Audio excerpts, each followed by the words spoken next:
Hey there fellow cake friends, and welcome to this week's tutorial. Today I'm going to show you how to make this modern wafer paper pleated design on the concrete buttercream cake that I showed you how to make last week. So I'm going to link to that one right up there, and if you'd like to see more cake videos, please don't forget to subscribe to my channel. It helps out so much. And when you're ready to go, give me a thumbs up and let's get to the tutorial.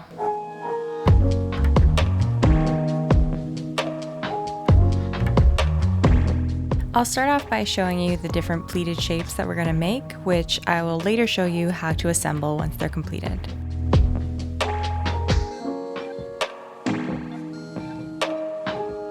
We're going to start with an asymmetrical fan, and then an elongated leaf, and lastly a classic fan. You'll start with fresh wafer paper, which I will drop a link for in the description box below, along with the other tools that you're going to need to make this cake. You'll also need wafer paper glue, which is just little scraps of wafer paper that have been microwaved in water in 10-second increments until it makes this goopy sort of glue. You'll need a medium-sized pointed brush and a sharp pair of scissors.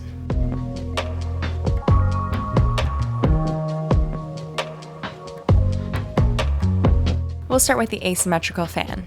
I'll cut on a diagonal. I'm going to totally freehand this because I like all of my pleats to look a little different. So once I've finished cutting, I have a tapered piece of wafer paper, and I'm going to begin folding at the narrower end about 1 centimeter in. Load your brush with just a touch of glue and brush it right onto the very base of your folded paper.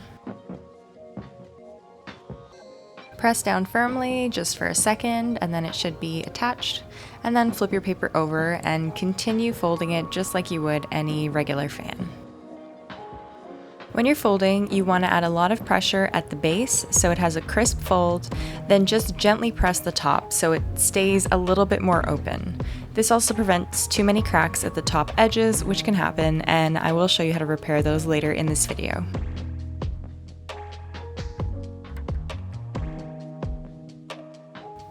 Comment below and tell me what cake you would put these pleats on. I am going to put all these pleats on my concrete cake, which I have made last week, but I have made these with white cakes and I think it would look awesome with a black cake as well.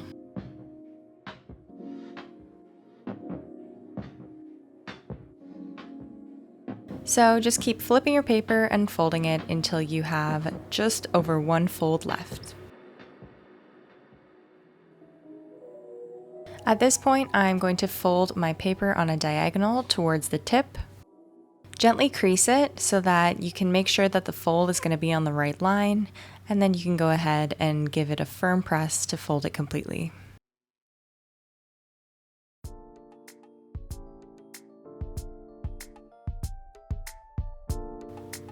Then with the leftover triangular flap, I am going to fold that on itself one more time.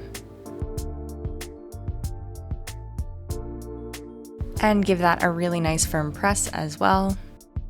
Then I will load up my brush with some glue and make sure those pleats are attached at the base. Once everything is secure, you can open up your fan and make sure everything is attached properly and your first one is good to go. You can give the fan a gentle bend to open it the way that you'd like it to look. Just be fairly gentle with it so you don't create any tears while you're doing this. Now that your first fan is complete, I will show you how to make the elongated leaf pleat.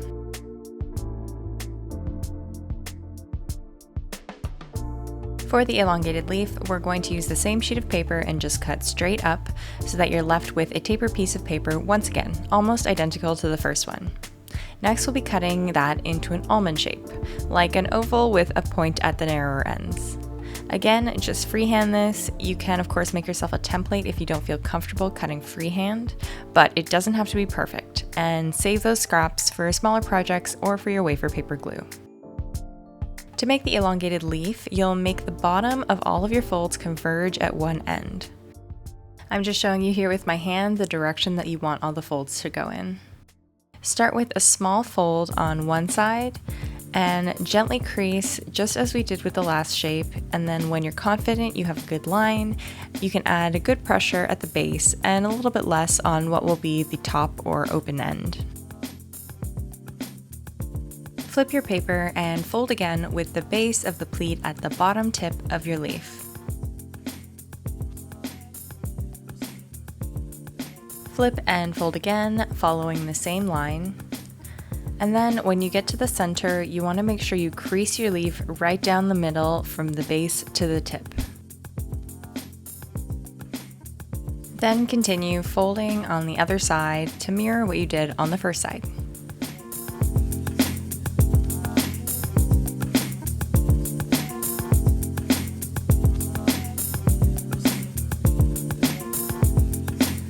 I'm just opening up the pleats a bit here, and then I'm going to load up my brush with some glue and paint it into the valleys or the crevices of each of the pleats.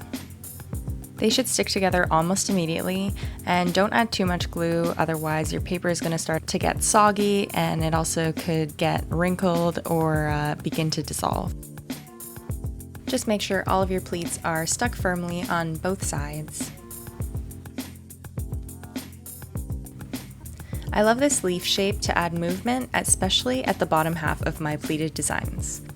I like to make them in a few different shapes and sizes also, so I can fill in any gaps that are needed too.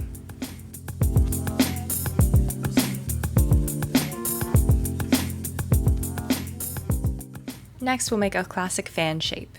These are great grounding shapes for the center of your formation. I'll cut a simple rectangle and fold the pleats just a little smaller than a centimeter, going back and forth until I come to the end of the paper.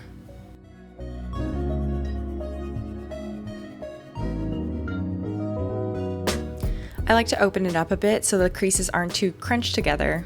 And next I will paint the glue in all of the valleys on one side at the very base and press it together at the base until it holds.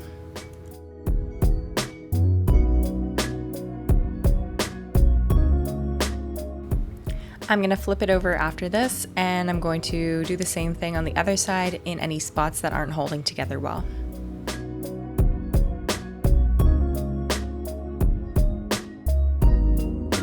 Here's how you can repair any torn paper. I'm going to purposely tear this at the crease so you can see. Just get a tiny amount of glue on your brush and then paint it directly onto the torn edge. Once there's enough glue, just gently press it together exactly where it's folded, and after a few seconds it should adhere together and look like nothing at all happened.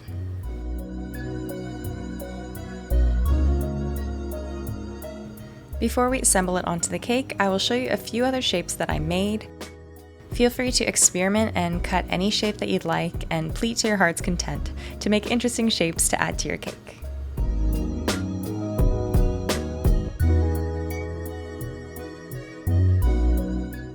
And when you're putting together a set of pleats for your cake, keep in mind that you want some larger ones and some smaller ones that will be kind of the anchoring points, and then little ones to add extra movement and fill in any gaps.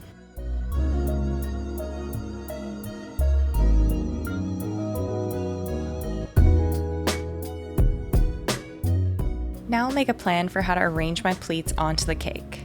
I want it sweeping down in a curve shape, so I want it to be pointy at the top and the bottom, then have some interesting texture in the middle. Make your plan and play around with your pieces, and then you'll be ready to attach them to your cake.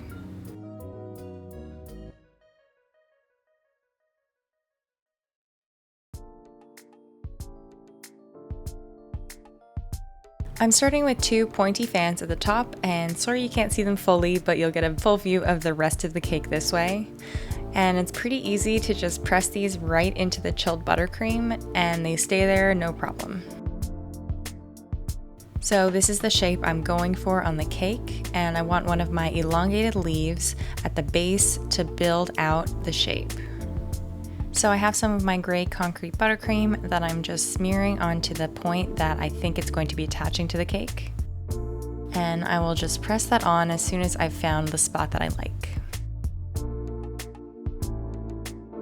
I didn't have any problems with this buttercream, my Italian meringue buttercream, melting the wafer paper or anything, which I was worried about initially, but it turned out okay. I even left this cake in the fridge and the wafer paper only started melting after about 2 days. So if you're going to make something like this, just keep that in mind. You probably want to add the wafer paper on the day of. Next, I want one of my elongated fans kind of overlapping this larger fan. So I'm going to use a bit of the wafer paper glue on the spots that I think are going to attach to the fan behind it. So I'm just brushing it on liberally onto the pleats and the base, and I will just give it a nice firm press there until it's stuck. I'll add a little bit of buttercream kind of as an anchor so that when the cake is chilled, the wafer paper is really firmly stuck there. Just clean up any messy spots using your palette knife. Next, I want to add a bit of movement in a downward direction, so I'm going to be using this asymmetrical fan, and it's going to be overlapping a bit on the previous wafer paper, so I will add glue, and then I will firmly stick that on. And once again, I will anchor it with just a bit of the buttercream. Next, I'm going to add a classic fan onto the center area, which I think is a really nice anchoring point. So I'm going to put a bit of the wafer glue on there and just stick it firmly onto the asymmetrical fan that we just added. Now that I've got my basic shape down, I'm just going to be adding little touches here and there to add more movement. Feel free to trim any pieces of wafer paper if you feel that they would fit better in a certain way. And if the pleats aren't holding together, you can add a little bit more glue, that's no problem. What I'm really trying to teach you is how to use this technique in any design that you would like and in your creative voice.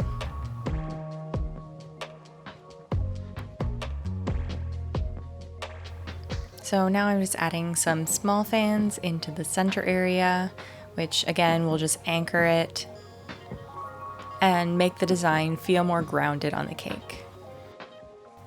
Any pieces of wafer paper that you see are really close together that you could glue together, I would recommend gluing them together just to give the whole structure more strength. I am on my last piece here. This is my last elongated leaf, and I'm just adding a third one to the base because I do like the look of the 3 instead of 2. So I'm just sticking that right in and we will be done. Just make sure to clean the insertion points of your wafer paper so that the buttercream doesn't look sloppy. But besides that, we are finished, and please comment below and tell me if you're going to give this a try. I would love to see your creations.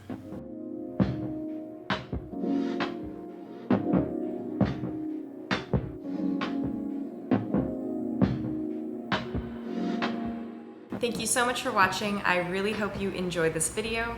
And before you head out, please don't forget to subscribe to my channel. It helps out so much. Also grab your tools and ingredient lists that you're gonna need to make the whole cake in the description box below. And finally, tag me on social media at Finespun Cakes with 2 S's when you make this cake so I can see it.